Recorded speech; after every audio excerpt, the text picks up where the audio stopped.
अस्सलाम वालेकुम दोस्तों की हाल चाल है जनाब। तुसीं देखते पे हो अपना देश पंजाब टीवी ते मैं तुहाडा मेज़बान मुहम्मद नदीम खरल। सब तो पहले अपने चैनल को करना है सबसक्राइब ते बैल आइकन ते क्लिक करना है। एक अच्छी ते बेहतरीन वीडियो का नोटिफिकेशन हमेशा की तरह वीरां भरावां ते सज्जनां नूं मिलता रहे। वीरां दा बड़ा शौक सी और काफ़ी दोस्तों दी कालां सन कि नदीम भाई मझां दे नाल जोटियां दा बच्चियां दा कट्टियां दा भी रिव्यू करो। और असी जनाब अज बकरियां का जनाब अल जिंदन गॉड फार्म है जनाब अड्डा जमलेरा ते सतलुज बार का एरिया है। अल जिंदन गॉड फार्म जिदे जनाब ऑनर ने सैयद शहाब बुखारी। इसी मक्खी चीनी मदरसा मंडी की जी बकरी है, बड़ी मशहूर बकरी है भावनगर बीट की। ओदा जनाब रिव्यू करते पे हैं, ओदा शौक करवान लगे हैं। बकरियां का प्रिंट, बकरियां की खूबसूरती, अल जिंदन गॉड फार्म के नाम तो जनाब ये बेहतरीन। और जेड़े वीर बकरियां का शौक करते हैं उन्होंने इन्हों की स्पैसीफिकेशन का सारा पता होना है जी।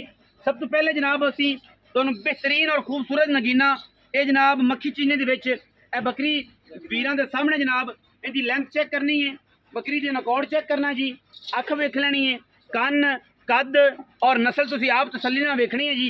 ये किस नस्ल दी है, किहड़े खानदान दी है, केडी नफीस बकरी है, केडी बरीक है। और माशाअल्लाह ये पट्ठ है जी, पहला सूआ है मेरा ख्याल ने डिलीवर किया है। बच्चे जेडे ने बकरियां सूइयां ने सारियां, बच्चे विच ही फिरदे ने और विचे दुध चुगदे फिरदे ने। इत्थे जा कोई चक्कर नहीं कि टाइम शैम ला के असीं इन्हां नूं वड्डे हवाने विखाईए। ये जनाब मक्खी चीनी ब्रीड है, अल जिंदन गॉड फार्म है। और माशाअल्लाह बकरियां दी पूरी तादाद है इत्थे और एक तो एक वध अंटीक पीस अलहमदुलिल्लाह अल जिन्नत गॉड फार्म से ये जनाब वीरां नूं वेखण ते मिलेगा जिहड़े बकरियां दे शौकीन ने। एक तो एक वध खूबसूरत तरीन जानवर इत्थे अवेलेबल है और जनाब तुसीं परचेज भी कर सकते जे, शौक भी कर सकते। 24 घंटे सारे वीरां दे वास्ते बूहे खुले ने, राह खुले ने। उस तो बाद जनाब एक बड़ा एंटीक और खूबसूरत पीस है जनाब वीरां दे सामने, इंतहा दा खूबसूरत है। यह चेक करना जी सैयद शहाब बुखारी साहब ने जी, पूरा डेरा दरबारे आलिया। और जनाब माशाअल्लाह तुसीं यह चेक करना जी, अल्लाह के फजल दे नाल अडर क्वालिटी चेक करनी है, सन की लेंथ चेक करनी है, ग्रिप चेक करनी है, कद दौन बुत्थी नाग ते उस बाद अख ये जनाब बकरी चेक करनी है। अल जिंदन गॉड फार्म के बेहतरीन नगीने ने जी। इस बकरी ने चेक करना जी माशाअल्लाह जेडे बकरियां के शौकीन ने, क्योंकि इन्होंने बारे इन्फॉर्मेशन मैनू एडी पूरी नहीं, लेकिन सैयद ने साढ़े प्यार करते हैं तो असीं कहा यार प्यार का बदला कम अज़ कम ये तो देइए तो उन्होंने भी दुनिया से विखाइए, शौक कराइए कि जनाब अल जिंदन गॉड फार्म जी मक्खी चीनी ब्रीड से बड़ा अच्छा काम कर रहे हैं, बड़े खूबसूरत ब्रीडर भी ने। और जनाब ए लास्ट के क्या पीस है उस तो बाद पूरियां बकरियां का रिव्यू कराने हैं। और इंशाअल्लाह साहब जी बकरियां दे जाबर भाई खोखर साहब जी ये बकरियां दे उस्ताद ने जी, शाह साहब दे सैयद शहाब बुखारी साहब अल जिन्नत गॉड फार्म के ओनर ने। और जनाब एक खोखर साहब जेडे ने इन्हां दे उस्ताद ने। ये पूछांगे कि कदों का शौक शुरू किया, किवें किया, किन्ने जानवर इस तरह अवेलेबल ने पूरे फार्म के विच। खोखर साहब बकरियां बाहर जाओ अं और फार्म में जाओ हुण नहीं जाना।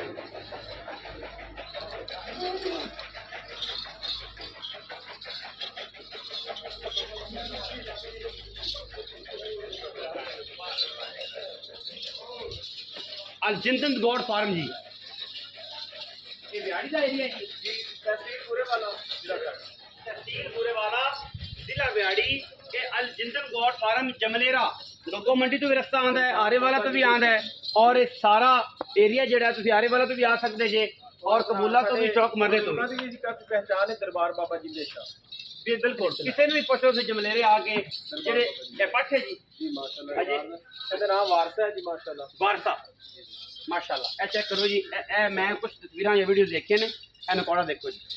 उम्मीद है कि तुम्हें यही लगेगा जिवें तोता है, तोते लगे जी पंजाबी बानो के नाम तो जी बानो है जी माशाअल्लाह। बकरी एक तो एक नफीस है जी माशाअल्लाह, अल्लाह के फजल करम नाल जेडे वीर शौक करें अनमोल अनमोल बकरी जी ए माशाअल्लाह जी अजवा बकरी है जी जेडी उस्ताद साहब पकड़ा रहे हैं। अजवा बकरी जी अजवा माशाअल्लाह माशाअल्लाह। अगर देखो एक बाकी है बकरी बकरी हकीक है, ए हकीक बकरी जी माशाअल्लाह। एक तो बकरियां का शौक है ए किरण है जी माशाअल्लाह, किरण है कब चेक करना है जी, शौक चेक जी। ए चंदा है, चंदा नाम है, चंदा बकरी का नाम चंदा है ए माशाअल्लाह चंदा के नाम पे है जी माशाअल्लाह। ए तोती के नाम पे है जी तोती शाह साहब होरां दे नाम बस जल्दी जल्दी करते चली क्योंकि हाँ जी, एक लम्मी और जनाब ये नदीम भाई की मोहब्बत है जी, अल्लाह पाक सलामत रखे जी। लाम उतना ही सिलसिला जी माशाल्लाह ये बकरियां दा। शहजादी बकरी है जी। शहजादे जी। अच्छा सर नाल वाले भी दसो जो कितने साल तो शौक ये करते पे तकरीबन जी मेरा 8 साल से शौक है नबी पाक की सुन्नत है जी अल्हम्दुलिल्लाह फिर जी। सैयद आले नबी जितने औलाद भी अली अंबिया कराम अलैहिस्सलाम दुनिया तो तशरीफ ले आए जितने भी नबी ने जी, जी जी। हर नबी ने बकरी रखी है जी। बिल्कुल जी ते अल्लाह पाक ने अपने महबूब आले नबी औलाद अली ने जी ते फिर अगर ये सुन्नत अपने नबी दी और शौक बना के इन्हों कीता है इन्हां दे बदले अल्लाह पाक ने बड़ा बकरी दी नवाज बेटी है जी जो ਤੁਹਾਨੂੰ ਵਿੱਚ ਨਹੀਂ ਦਿਖਾਈ ਸ਼हजादी बकरी पहले जी, जी जी, जी। ये ਉਹਦੀ बेटी है शहजादी वांदे एक खीरी है जी नहीं जी माशाल्लाह है जी, चार दांत इसके दांत। चार दंदे ठीक हो गया अच्छा जी इसकी बकरियां बाहर जरा अच्छा सब निकल गया ने उस पासे ताकि बखा सके उस्ताद जी बकरियां बाहर निकल सकती हैं जी जी बार बकरियां बाहर कड्डो जी जरा उन्हें बखा ले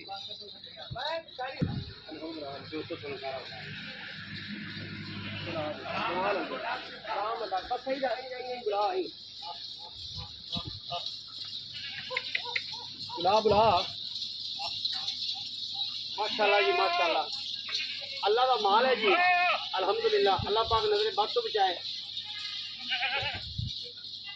शौक इतना अनसीक है कि माशाल्लाह होता है तो ये वापस ले आइए मैं अल हिंदन गॉड फार्म जनाब अड्डा जमलेरा जिला व्याड़ी तहसील बुरे वाला और आरिफ वाला तो तकरीबन को 35 किलोमीटर समथिंग जनाब अल जिंदन गॉड फार्म और दरबार बाबा जिंदे शाह बड़ा मशहूर है ये जनाब उन्होंने गिद्दी नशीन भी ने और जनाब बुजुर्ग ने जी हो तुसी गिद्दी नशीन नहीं हाँ जी मेरे वाले साहब का दिन गिद्दी नशीन तुसी होए ना बाबा जी वड्डे होए तुसी होए गल देखी ये माशाल्लाह मक्खी चीनी बकरी का शौक है और इंशाअल्लाह पाक इन्हां दी जिंदगी करे अल्लाह पाक शाह साहब दे शौक ये बरकतां फरमाए और एक कमाल का शौक है जी अल्हम्दुलिल्लाह इंशाअल्लाह मज़ा आएगा इको रंग इको नस्ल इको कादर इको खूबसूरती मिलेगी और शाह साहब का शौक है जी जेड़ा वीर बकरी खरीदना भी चाहे वो जनाब सैयद का नंबर बेचे वीडियो के मौजूद तुसी अल जिंदन गॉड फार्म जनाब रब्ता कर सकते जी शाह का नंबर वीडियो के मौजूद होएगा और टाइटल उत्ते दिता होएगा जिंदा दिल करे मेरे को नंबर ले सकता है